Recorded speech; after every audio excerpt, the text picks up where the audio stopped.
नमस्कार दोस्तों, हमारे YouTube चैनल में आप सभी का दिल से स्वागत है। मैं आप सबके बीच में लाना चाहती हूँ शिव भजन गीत। हमारा शिव भजन गीत पसंद आए तो लाइक, सपोर्ट, शेयर जरूर करिएगा। कमेंट बॉक्स में जरूर बताइए ये हमारी शिव भजन गीत कैसा लगा।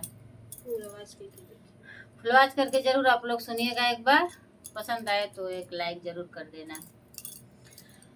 त्रिशूलिया में डमरू बाने भोला हमार हो। त्रिशूलिया में डमरू बाने भोला हमार हो। त्रिशूलिया में डमरू बाने पूरी मिठाई शिव के मनाऊ ना भावे हो। पूरी मिठाई शिव के मनाई ना भावे हो।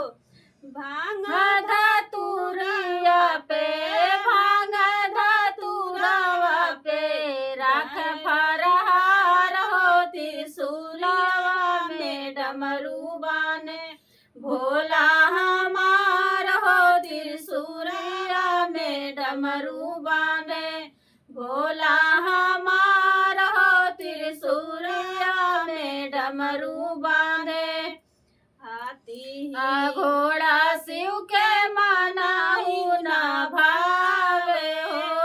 हाथी घोड़ा शिव के मनाऊ ना भावे हो।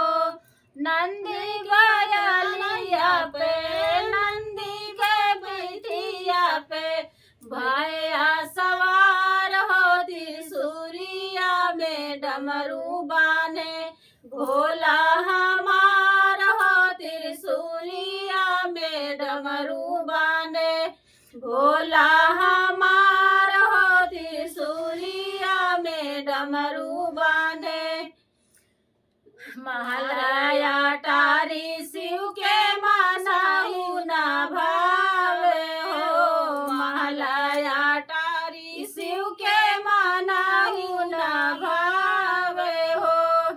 टूटई मड़ैया में टूटई झोपड़िया में कर विश्राम हो। त्रिशूला में डमरू बाने भोला हमार हो। त्रिशूलिया में डमरू बाने भोला हमार हो। त्रिशूलिया में डमरू बाने भोला हमार हो। त्रिशूलिया में डमरू बाने।